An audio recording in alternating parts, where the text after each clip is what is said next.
Muito bem, meus cumprimentos aos que sempre me honram muito, me dão a alegria de comparecer a mais uma exposição da série Claves Notariais Registrais.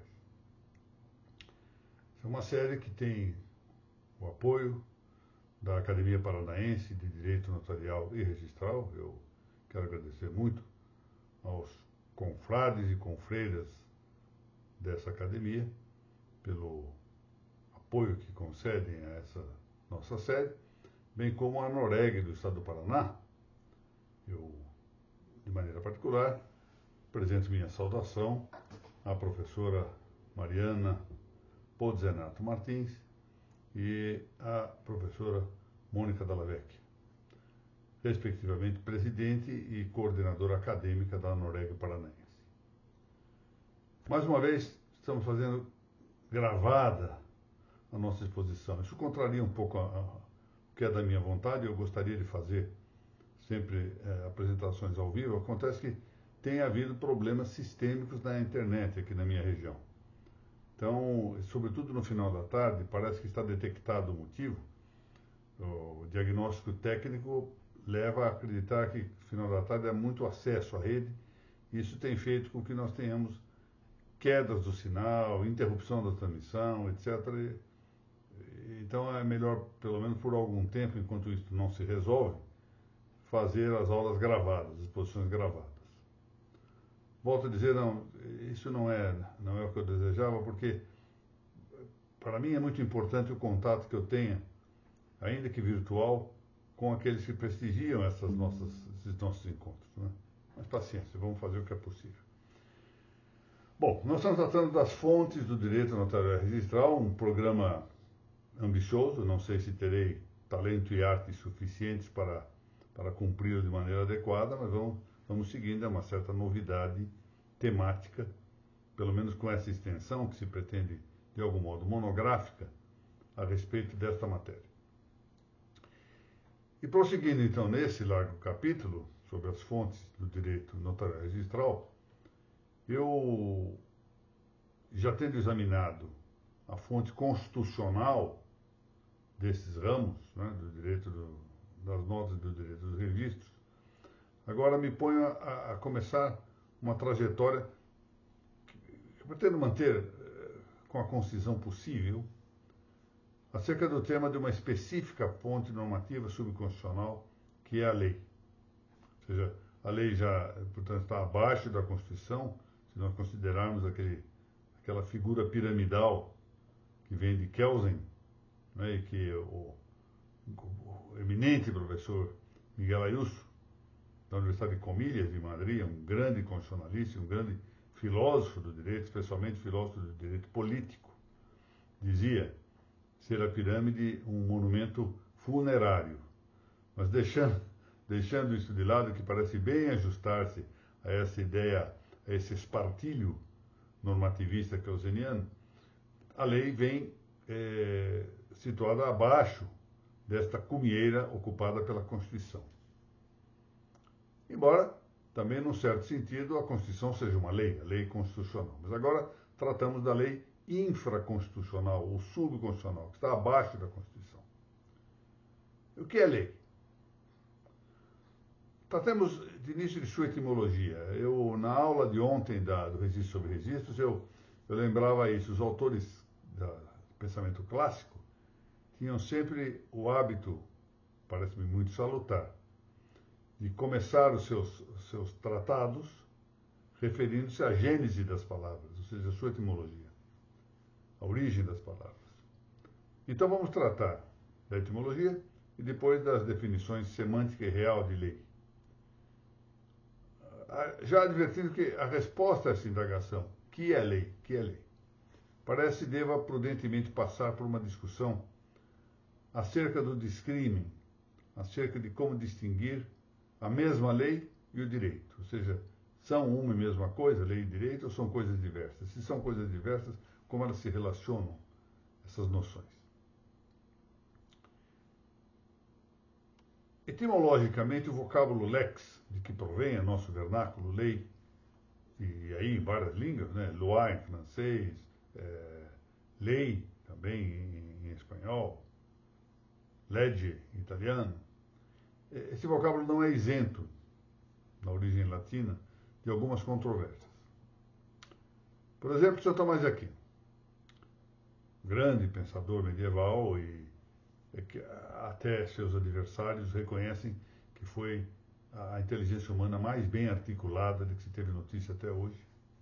São Tomás disse que lex legis, ou seja, lex nominativo singular, legis genitivo singular, provém de ligando.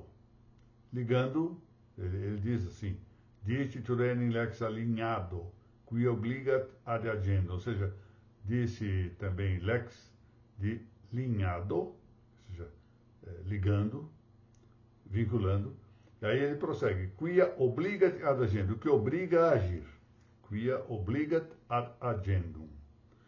Mas depois de ter dito isso, o mesmo São Tomás referiu-se ao entendimento de Santo Isidoro de Sevilha. Santo Isidoro escreveu, entre outras coisas, antecipou-se à ideia da enciclopédia.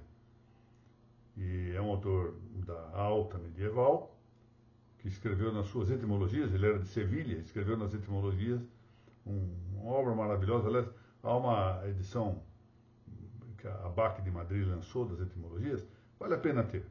Vale a pena ler isso, é em 2 volumes, hoje se encontra com uma certa facilidade, e é um livro recomendável, porque, em rigor, reúne quase todo o conhecimento que havia à época nessa obra, que realmente mostrava não é à toa que Santo Isidoro é tido como uma das personalidades mais cultas de que houve, que teve em seja a humanidade. Pois muito bem. As etimologias, volto a dizer, foram reeditadas pela ABAC de Madrid, editora ABAC de Madrid. Mas nessas etimologias ele ensinou que lex não derivaria de ligando, como supôs ou indicou São Tomás, mas de legendo, ou seja, lendo, de ler. E prossegue ele, legendo por quê? Quia scripta est, por quê? Porque a lei é escrita.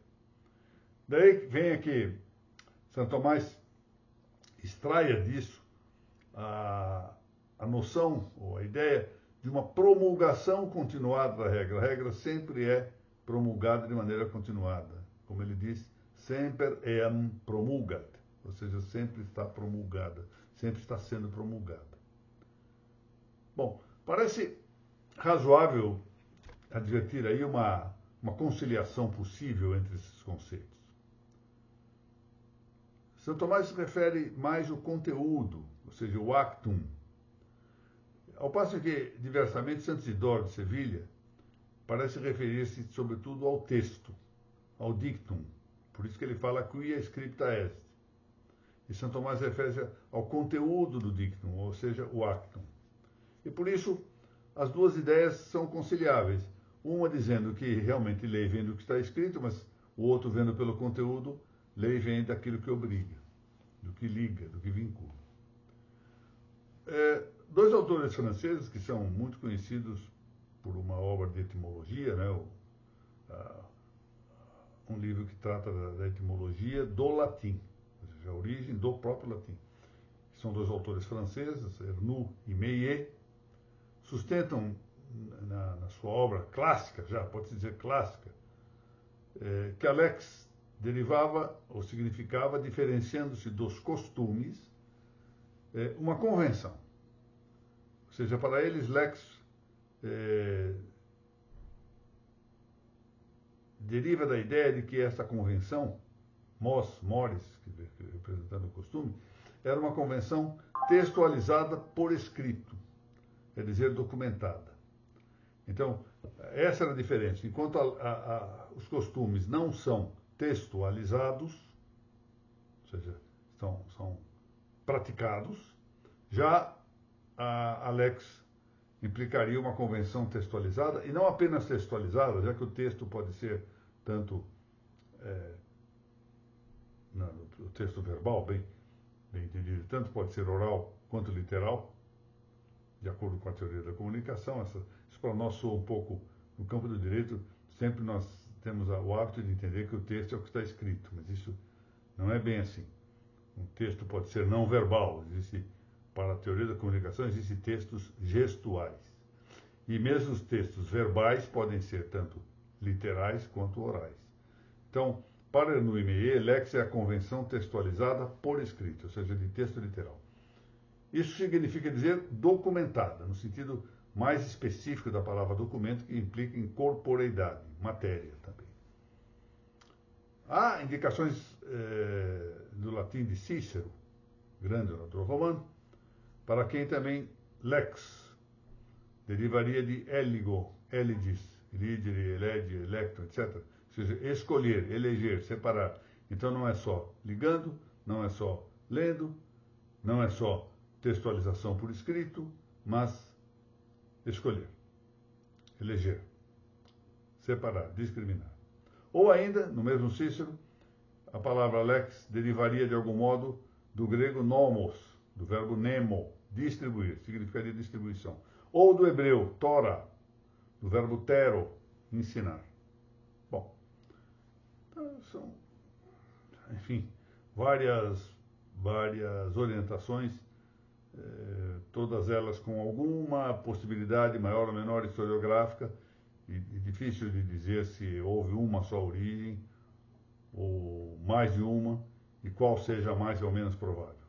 Mas, em todo caso, nós temos aqui um conjunto de possibilidades e todas elas não estão de todo mal. Todas elas não estão de todo mal.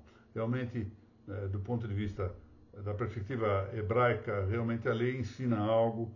Do grego nomos, realmente a lei leva a que se distribua a justiça para atingir a igualdade.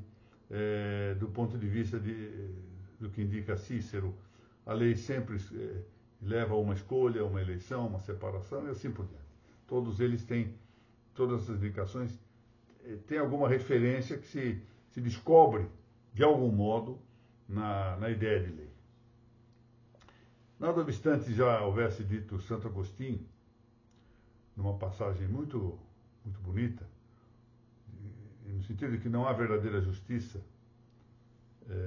sem que haja verdadeiro direito, ou seja, onde não há verdadeira justiça, não pode existir verdadeiro direito. E disse ele ainda que não pode haver lei que não seja justa. Então, toda lei há de ser justa, segundo Santo Agostinho. O que já era a lição antes de Santo Agostinho, de Tertuliano. Lei injusta é lei nula.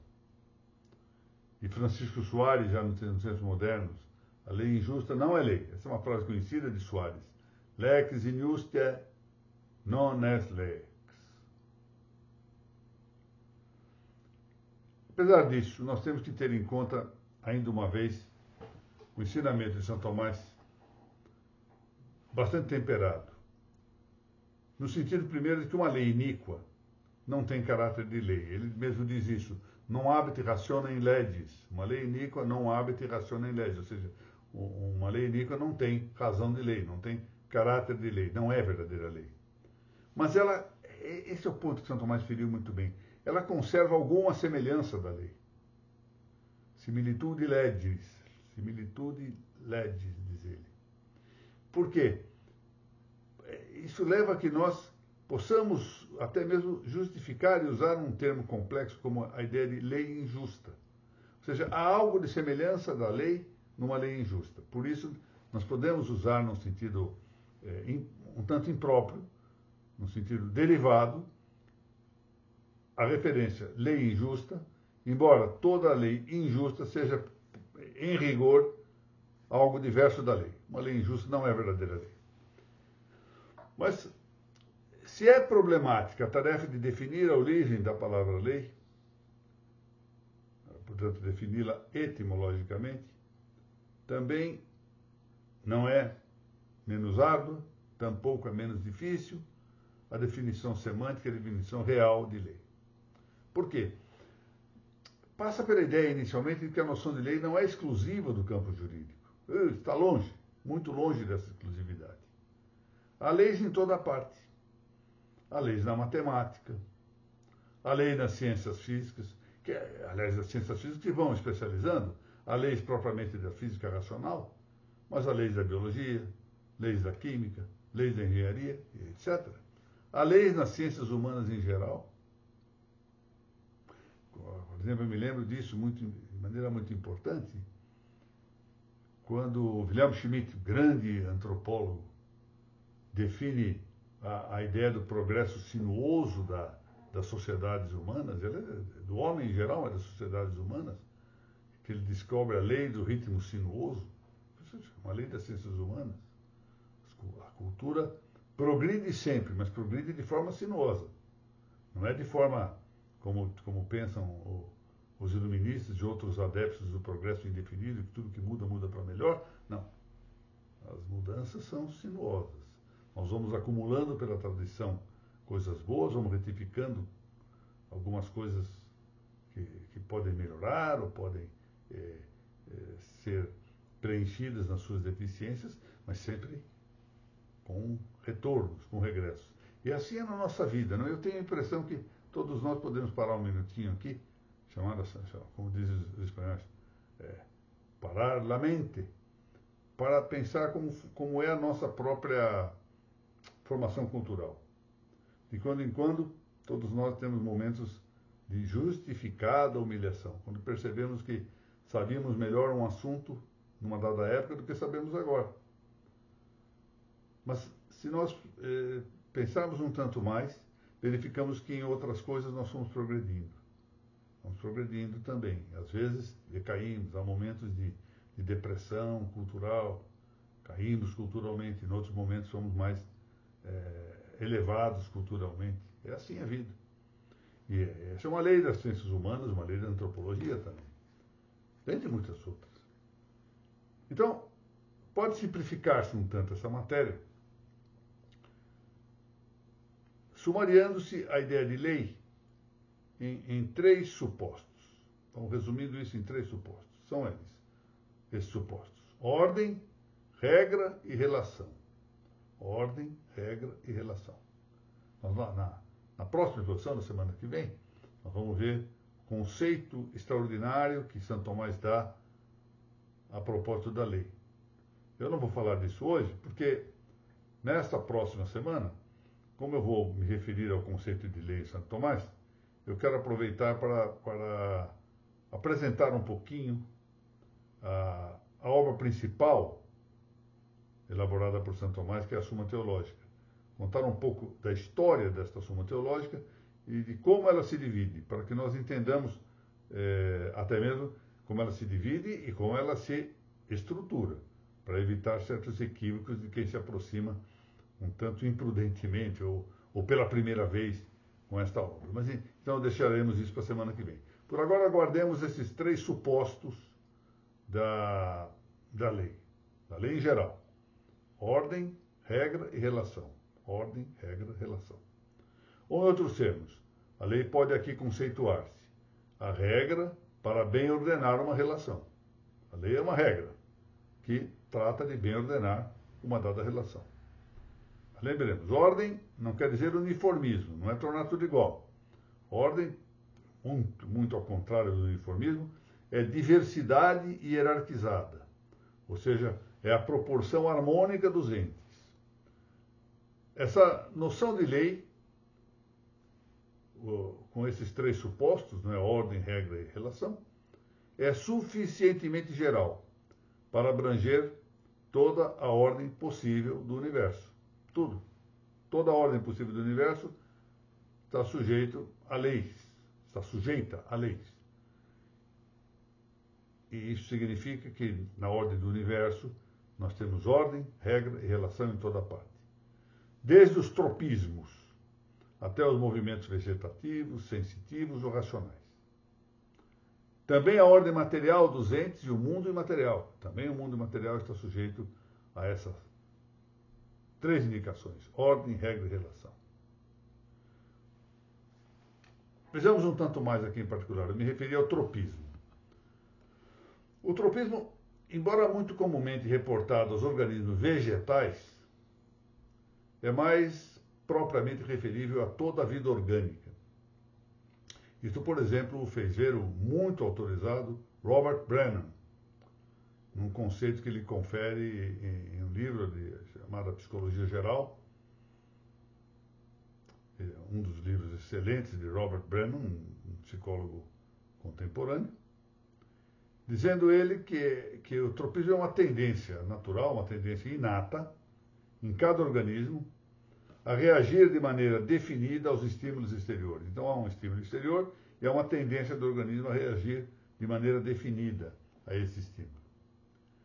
Desse modo, nós temos, por exemplo, diversos tropismos vegetais, né? Nós conhecemos, por exemplo, o heliotropismo, ou seja, o direcionamento de um vegetal atraído por um estímulo luminoso. A luz atrai o vegetal. Mas também temos outros tipos de tropismo. Assim, o tropismo viral, tropismo bacteriano. Fala-se aí no tropismo das infecções, ou seja, a aptidão de alguns vírus e de algumas bactérias de infectar determinadas células. Faz-se isso por tropismo. E até mesmo, aqui é o ponto, tropismos humanos. A matéria foi referida por, entre outros autores, mas muito bem referida por esse, talvez o maior filósofo do direito do século passado, que foi Francisco Elias de Terrada.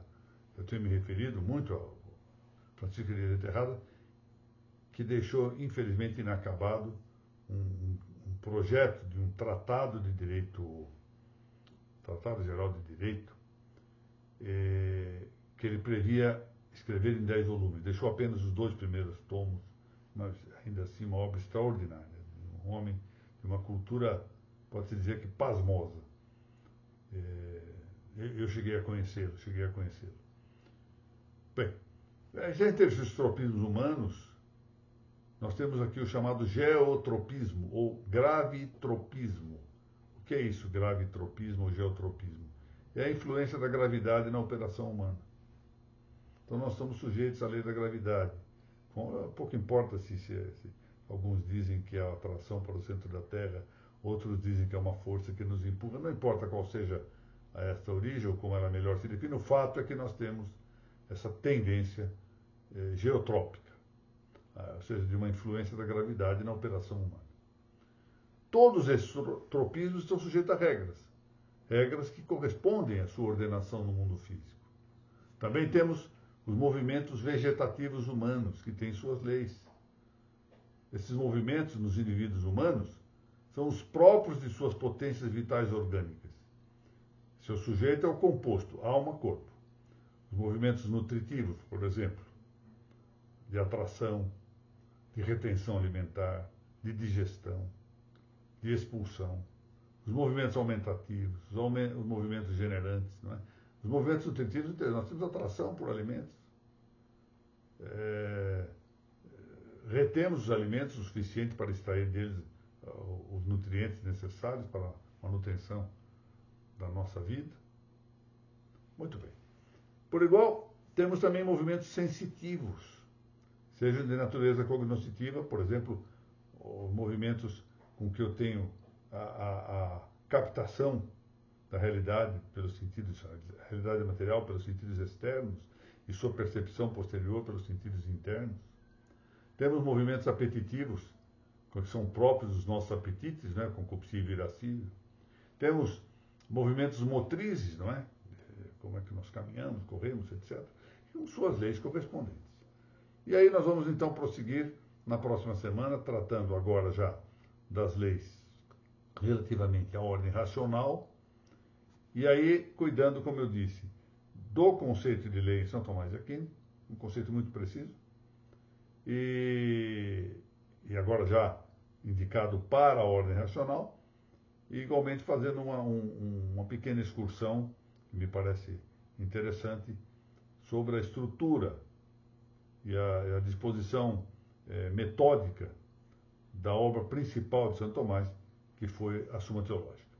Eu quero mais uma vez agradecer a todos aqueles que participaram, participam ainda, aqueles que estão me ouvindo agora, e venham a participar desta nossa exposição das notas, das claves notariais e registrais. excusando-me do fato de fazê-la gravada pelos motivos que expus no início dessa exposição, ou seja, um problema sistêmico, técnico, que tem afetado a transmissão pela internet ao final da tarde aqui na região em que eu vivo, nas barrancas do Rio Tietê. Muito obrigado a todos, mais uma vez meus agradecimentos aos confrades e confreiras da Academia Paranaense de Direito Notarial e Registral e à Noleg do Paraná, na pessoa de sua presidente, a professora e registradora Mariana Pozzenato Martins. Muito obrigado.